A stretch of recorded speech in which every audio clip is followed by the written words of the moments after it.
What's going on, family? I am so excited Yes. that I have been at one of the blackest conferences in the world Yes. this week at the Congressional Black Caucus annual legislative conference.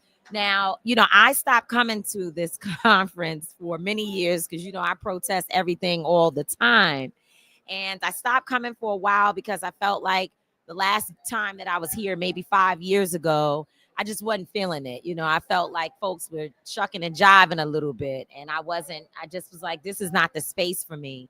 And this year, of course, with Congresswoman Yvette Clarke being the chair of the CBC, the one who is now leading the efforts of the CBC. And I know her, been knowing Yvette since I was a young girl. And she is a radical Black leader, a woman who is very deeply rooted in her African roots. You got to know her mama, a Brooklyn mama, to understand her.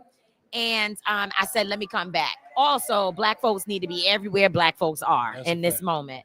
And I said, let me come and be here also to bring my book and to do all of that. And I can tell you all who are watching that it has been an incredible experience the last few days to see a diverse group of Black folks here in the place where policy for Black people at least should be the rubber that meets the road. Right. And the conversations, the panels, the movement, the resource center, all of this has been very, very powerful. And so I'm glad I'm here. I'm glad I'm back. Sometimes you got to take a little break for a minute and circle back to your roots, because I've been coming to this conference for over 20 years. And today we get the honor of having with us on the TMI show our dear brother, Kamar Bell. Yes. Thank you. His comedy and activism is just amazing. Yes. I remember one day I was just turning the TV and just saw him on there, and I was like, yo, this guy is amazing. Like, it's so raw and real, and it's hilarious. So, I've been a fan for years, so to actually get the opportunity to interview you and just share space with you. I was at a panel that you did yesterday, and just listening to you talk along with our brother, Pastor Mike McBride, and just listening to you guys talk, it was just excellent synergy. Is the energy that you have is the same that I get when I watch you on TV, and it's rare. A lot of times you meet people and you go, oh, that's not the same person. But this man is exactly who he is. So we're honored to be here interviewing you. Absolutely. And you are more than just an activist and a comedian. You're also a writer. You're a dad. I'm a dad. You are a family man. And as I can see from the people who are, coming up to you and talking to you, there's some celebrity, but there's also like community person. Like, people believe that you are one with them. And I know I feel that way. I appreciate that. So I feel like I'm everybody's cousin who made it. I'm not. That's right. I don't get treated like celebrity, which is fine. I like it that way. People feel like they know me. And like you said, I don't have enough talent to fake it. So this is who I am. Whatever got me on TV is who I was in real life. So yeah, I don't have, and it's an honor to sit here with both of you. I've followed your work, obviously. It's the first time we've actually met, and I appreciate that. And so I'm in awe of both of you. Oh, thank you. And often was like, those two would never talk to me because they're super real, and I'm just out here half real. So I appreciate it. You're definitely amazing. So so you went to college. Give us like your trajectory. Yeah. So I grew up around the country. I was born in California. But really, my dad has lived in Alabama my whole life, so I spent a lot of time in Alabama, Mobile, Alabama. Yeah. My mom, we moved around a lot. I grew up with my mom. I said we moved because she was a Black woman with an opinion, so we had to move a lot. So she was in Indianapolis, where she was born and raised. They were in Boston. Then I finally went to high school in Chicago. Went to college in Philadelphia, University of Pennsylvania, for about a year and a half, and then dropped out, and then just started doing stand-up comedy. And then eventually moved to the Bay because I thought, I hear the Bay's a good place to get good. I'll live there for a couple of years, and I'll move to LA and get on Saturday Night Live, and none of that happened. So I just stayed in the Bay, basically, and have been there. I lived in New York for a couple of years, but stayed in the Bay just because I enjoyed the comedy scene, but more than that, enjoyed the people, and really I was 24 when I moved to the Bay, but I felt like I wasn't done being raised yet. So people like Pastor Mike, Fabiano Rodriguez, so many people in the Bay helped me sort of become who I am. So has comedy been lucrative for you? I know it has, but I just love to hear. I love to hear. When there's Kevin Hart out there. Yeah, so it's relative. Yeah, it's relative. I mean, what's been good for me is that I have a lot of different places I can be in. So I can be on camera as a host. I can be off camera as a director. I can write because I'm a comedian. I write. So there's not any one thing I do. So when my CNN show got canceled, I was lucky that I had a bunch of other skills I could lean on. So, Yeah. I mean, it is hard to make it. I'm in the 1% of the comedians, but then there's an upper level, an upper room that I'm not gonna get in because I don't do it that way. Well, because when you talk like we talk, it's like there's ceilings. I like when you wear the shirts I wear. It's just there's place you can't get. I love this shirt. It's Mahogany Mommies, Black woman t-shirt company. Well, it's funny that you were saying, you have a lot of different spaces you could be in. So canceling one show does not sort of shut down your ability to still move around and to touch people and to make money. And I think about Harry Belafonte telling us a story about Paul Robeson and how he would stay connected to communities so that no matter what happens, he knew he could go do a show somewhere and talk to Black folks. I'm right? on tour right now for that reason. So I'll be at the Punchline in San Francisco tomorrow, and I'm doing Tulsa and Oklahoma City, and I'm doing Louisville for that same reason. I can just book a show, book a venue, and go there and talk to the people. I love that. So we see what happened with this Jimmy Kimmel thing. Yeah. So I want you to give us your take. Okay. Give us your take. Yeah, because I'm a little bit more on the inside than the average person. So I think the big deal is, first of all, Jimmy Kimmel was always going to be fine. He's a rich white man. That's right. He's been making that money for many, many years. There's adults who have never been in a world without Jimmy Kimmel. Like, how much money is it about? Like, just probably 10, 15 million a year. And he's been doing it for 15 years? Wow. I mean, it's been a long time. So, and also forget the things that also leads to. He's producing things. He's writing things. So he's, I don't know. I'm not watching his pockets, but I'm saying he's probably sitting on 9 figures just because he's got, Exactly. So he's not going to be hurting. But the point is, this is the point I tried to make. Look, in the short time Trump's been back in office, he's taken out like 300,000 Black women have been unemployed. That's right. He's got ICE in every city. He's rounding up Latinos, whether you're documented or undocumented. Right. He's attacking the schools. So many more things. But now if he's saying, if we're not afraid of the rich white guys, we're not afraid of none of y'all. And so I think the Jimmy Kimmel, it's funny, and I've said this and I've been criticized for it, but what I mean is, like, nobody thought that the rich white guys would be the canary in the coal mine. Wow. But that would be the thing. But that made regular mainstream Americans be like, wait, they can go after Kimmel? People who aren't thinking about the job numbers or thinking about ICE or thinking about it made regular Americans be like, not Jimmy Kimmel. You know what I mean? Right. Even people who don't watch Jimmy Kimmel. Exactly. Right. You know, like I talked to some Black women, they're like, I never watched him before, but I watched his first episode back. So his ratings went up because of this. My point is, he's going to be fine. But now that we've saved him, let's get to the rest of us. Let's not forget that, like, that should just be a calling. That should be a wake-up call. Right. But that's not the call. That's right. Maybe Jimmy Kimmel, I think I saw his first monologue back. I thought he did a good job of, like, still making fun of Trump and not looking like he was backing off. But is he going to be a warrior and a fighter? I don't know. Probably not. Right. But maybe we'll see. Right. But we all learned the thing that scared Disney was our grandmothers and our aunties turning off Disney Plus. That's right. And turning off Hulu. And, That's right. Hulu's almost a Black channel. You know what I mean? Right. So, like, that's what scared them. So it's like the Target thing. We have to know what our power is. And unfortunately, in America, holding up capital is one way that American democracy understands your power. Absolutely. It's funny you're saying that, as we were just hearing from right outside of this studio, Randy Weingarten, the president of the American Federation of Teachers, and she has joined recently, along with the Chicago Teachers Union, the Target boycott, because I think we all understand that is the one place, that's our commonality, right? Yes. And it's the one thing we know we can impact. Any system cannot stand without consumers and people who are holding it up using our economic power. And so it's funny, to me, it's like we might disagree on a whole bunch of things, but we all agree that my dollar, though, that, like, this is my hard-earned dollar. I ain't gonna just be putting my hard-earned money anywhere, so. And maybe it's better to, we go to Target and Walmart because it's more affordable because they're not paying their people. Right. So maybe it's like, okay, I'm gonna spend a little bit more for this in the bodega in my neighborhood. Absolutely. The hardware store. The hardware store. And I'm spending a little more money. But that person owns a business. Absolutely. And that money stays in the community longer. Absolutely. I have now become a great lover of the hardware store. I I never, because that's just not my thing. Like Yeah. it's always been my dad, my yeah. guy friend to go to the hardware store. It's not a thing for me. But now the local hardware store, I know where it is.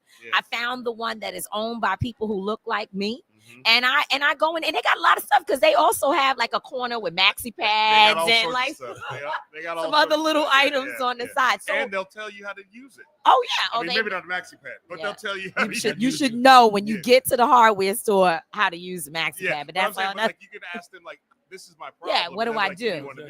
This and that is absolutely. Yeah. So let's talk about Karen Attiah at the Washington Post, because the one thing that, now not at the Washington Post, hopefully her lawsuit, I hope she has a lawsuit. I think she's gonna walk out of that office like Jimmy Kimmel walked out of his lawyer's office. I hope so. Right. So let's talk about the disparities in how those two situations went. Right. Jimmy Kimmel, everybody saw it. Folks said, hell no, shut it down. Yeah. Karen, while there was some support, it was mainly Black social media that came together to support the sister. And so what do you feel like? Is that something that you think makes other artists, entertainers, influencers, and celebrities, Black folks, feel like, let me stay away because they're not going to back me up the same way that they would a Jimmy Kimmel? I mean, we still live in America. You know, and let's be clear, the fight to save Jimmy Kimmel is really to remind us how important the First Amendment is. It shouldn't be thought of as a fight to save a rich white man. That's right. This is the thing that I hope we take out of this, is that, okay, we can do this on more than one occasion. We don't need to wait for someone who feels safe, or someone that we can all rally behind. We need to be doing this in our neighborhoods and for our people. That's right. I think the Washington Post thing is it's also about the difference between being at the Washington Post, which is a newspaper, which is an institution that most people aren't paying attention to anyway, and being on late night television. Right. And the way you get to late night television is you're a white guy. So just the chances when you think about like the history of late night television, and I was a person who was in late night TV for a second, it is overwhelmingly a white male institution. That's right. Whereas the history of newspapers, it's easier for a Black woman to get a voice in a newspaper than to get in late night TV. Absolutely. So I think it's also just the nature of those institutions. What I have been happy to see with Karen is that there would have been a time where she would have been fired and nobody would have cared, or nobody would have paid attention. But luckily now we live at a time, and I'm on Substack, where she can immediately go to Substack and put out her story and have people go subscribe to her and pay her for her work directly in a way that they couldn't do before. That 20 years ago, you just got laid off. Yeah. What is Substack? So Substack is, it's a good question. I'm trying to bring Substack to the Black folks. Yeah, tell me about it. So Substack is it's a newsletter community, but really it's become it's a content creator community. Okay. The difference between Substack and Instagram is on Instagram, I follow you, and if you get enough followers, enough clicks, Instagram may cut you a check. On Substack, I can follow you and be like, you know what, I'm gonna pay my son $5 a month for his content, so I can directly put money in your pocket in a way that I can't on Instagram or Twitter. And right now, because of Karen, a lot of Black creators and Ava DuVernay's on Substack, it's also becoming a place for grown-up online conversation. Wow, okay. Because less trolls? Way less trolls. Oh, okay. And so if you two went on there, you would instantly get thousands of followers.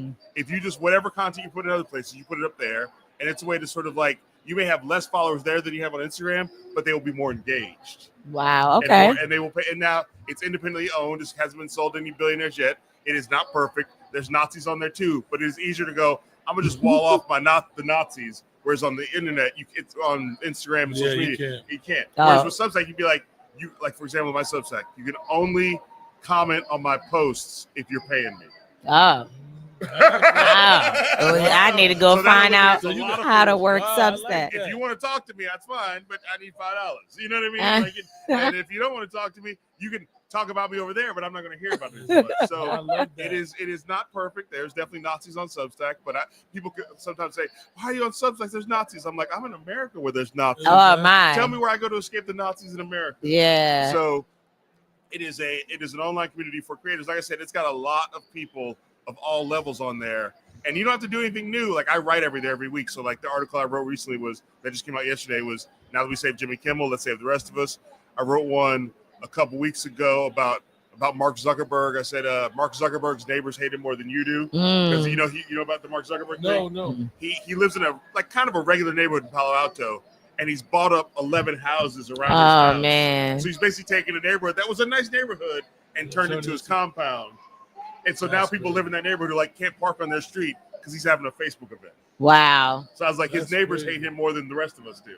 When do you find time to write?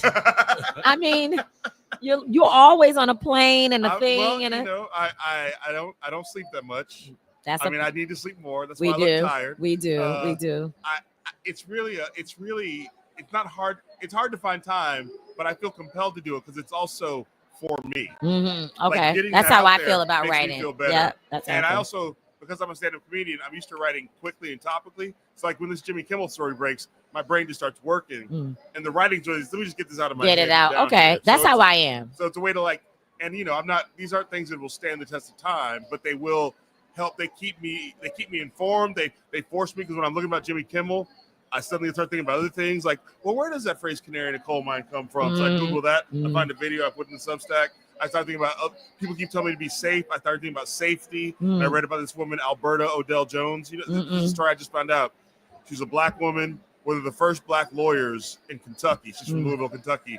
Was the lawyer for a young Cassius Clay. Oh wow! At 34. Wow, maybe. Like, It's maybe, around the yeah. We went to school, and I think somebody was. Yeah, see, I wasn't there. You went. There, and she, at 34, ended up being kidnapped and killed. The case has never been solved. Wow. And this is a black woman activist Wow. on the front lines. And so I was saying, how can I think about being worried about my safety when there's all these stories out when there? there's so much, yeah. I mean, for me, Substack it feeds me, and then I get to put it out there, and people get to help me feed my children. So well, good. So yeah, well, we so I gotta recommend because the more black people we get on there, the more, because it also is for me taking up a space that Black Twitter doesn't have anymore. Oh, yeah, it's no more. Please, there's no more. That's over. Are you still on there? I just so I can check. But like not when the Charlie Kirk thing happened. I go, I know one place that's going to have the newest news. Yeah, so yeah. I went there. Wow, So, yeah. wow. I just keep it as a burner, just to sort of look in there. That's what I do. Yeah. I go in there from time to time, and I think what happens is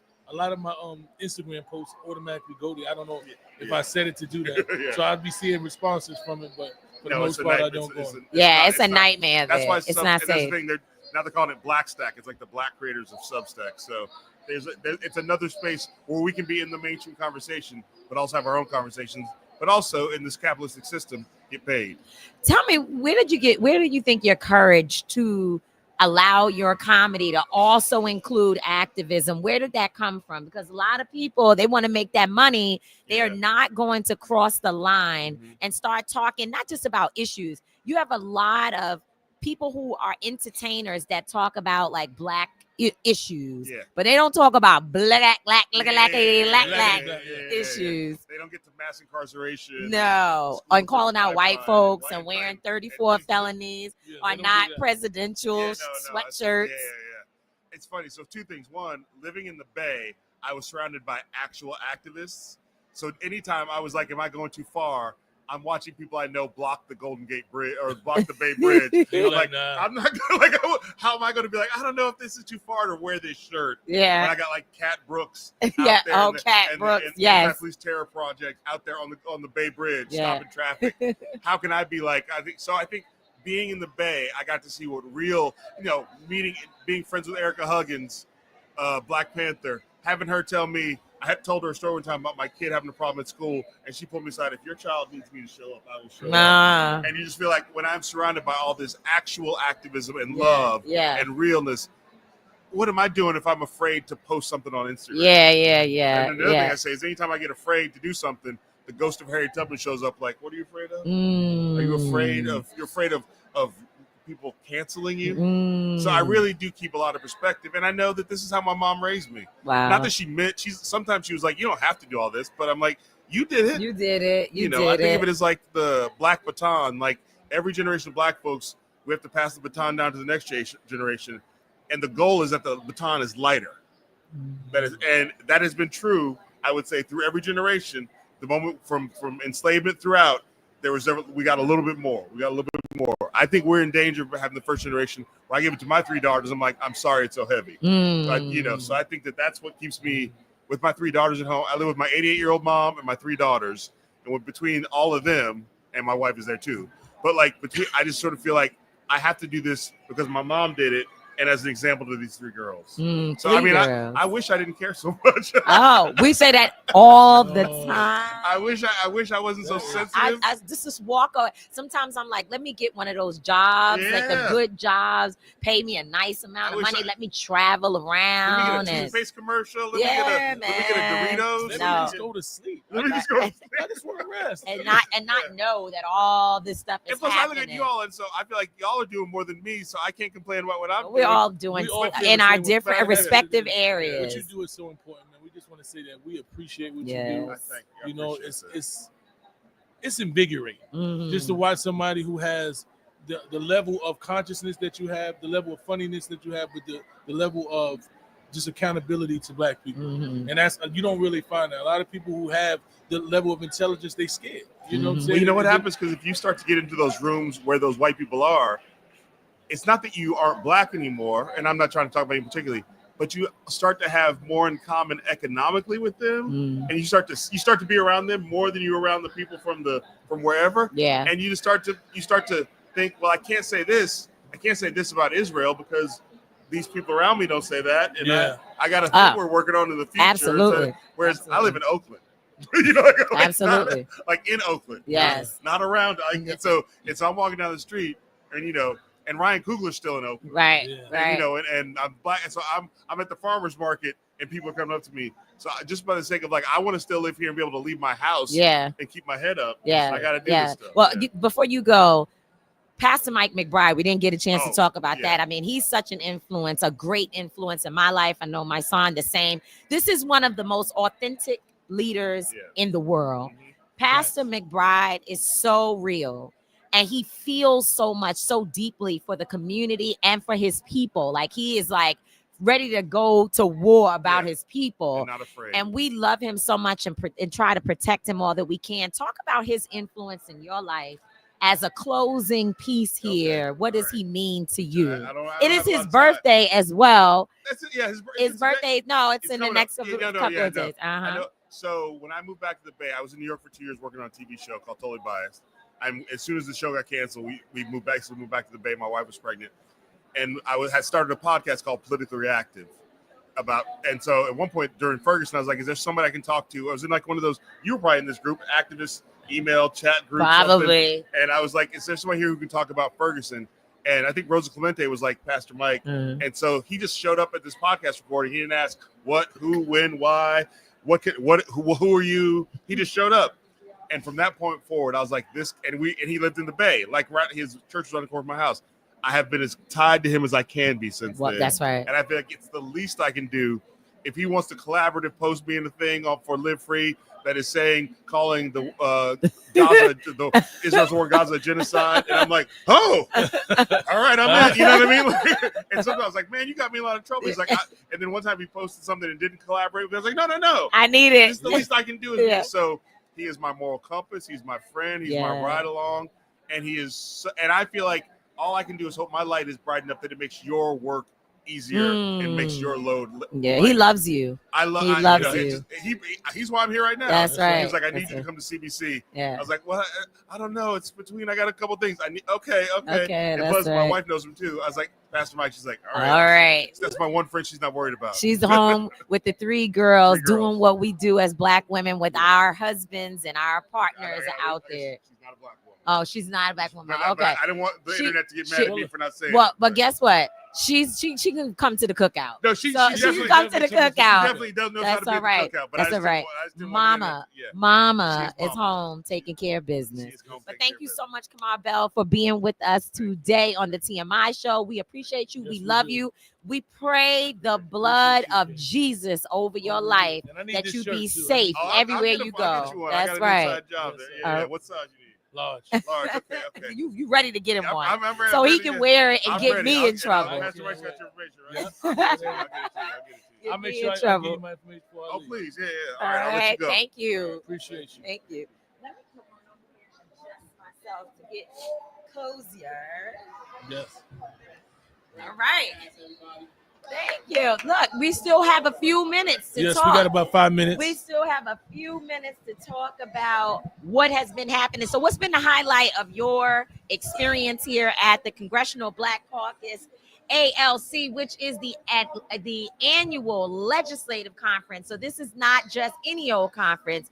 This is where policy meets the people. Yeah. This is where the congressional members are coming, the Black congressional members are coming to tell the community what they're working on, and also to hear feedback from the community so that they can really just imagine what policy is needed and how we come together to fight for real change. I think for me, just the whole energy here, right? Like when you walked in here, I felt like this a couple of times. I don't even want to talk about the last time because it pissed me off when I think about it. But I felt like this a couple of times to where I'm watching Black people, and even though there's an urgency, there's still this level of togetherness here, right? And I think a lot of people, the conversations that we're having is people know that there's an urgency, right?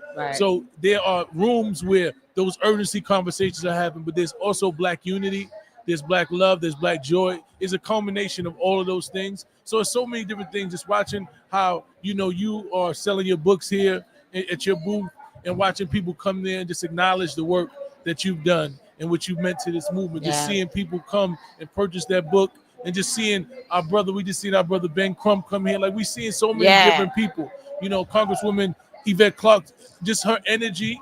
We love her. It's just energy. I watched her change her outfits 5 times yesterday. But she's talking powerful with them changed outfits. But she was fly, and she was talking powerful. Yeah. And so when you see a woman like that is 10 toes down for our people in that position, you know that we're moving in the right direction. And she also, I have to give a major, not so much shout out because she only did what she was supposed to do, but in a time where courage cannot be found everywhere as it should be, we have to acknowledge that she was able to hold her caucus together for the most part. There were only 4 Black Congress people who voted to pass the resolution to honor someone whose name I will not even say on this show. But in the name of political violence, they have allowed violence against in the name of challenging political violence, which should be done.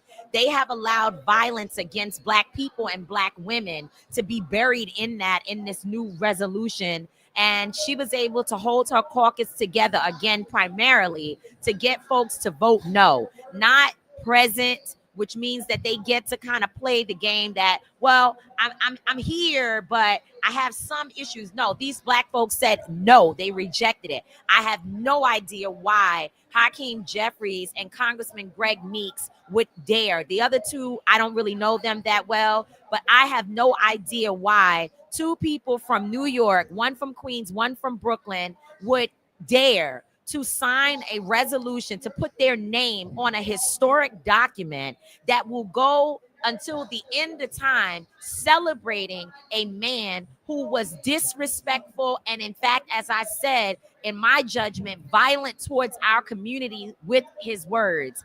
I think that a resolution on political violence, ending political violence, absolutely needs to happen. It needs to be called out. It needs to be challenged. We know political violence is a danger to all of us, even those of us who are sitting here right now. Exactly. So that should have happened. But to exalt this man and to have Black folks sign on that, to me, it is a disrespect. It's a slap in the face. And I can't wait to bump into one of them in the halls, which I probably won't, to ask the question, how could you ever do that? It hurt me. Yeah. It hurt me.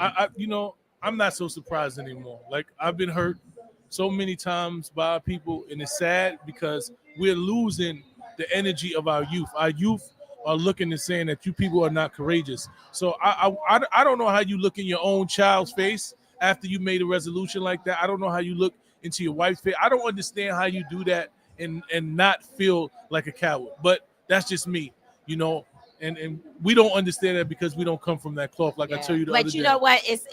Neither do they. So Hakeem Jeffries, Congressman Jeffries, does not come from that cloth. His family is a family that study Pan-Africanism. They teach it. And I don't know where that came from. And also the same with Congressman Greg Meeks. And so I don't accept that. And I try my best not to be out here caught in the division of our people, because I know how hard it is to hold the line on behalf of Black folks. But it has to be said that what took place in terms of that resolution is the biggest disrespect to our people. And I cannot be me and be committed to our people and not speak on that. So thank y'all so much for coming to the TMI show. Come on, Belle. Peace. Peace.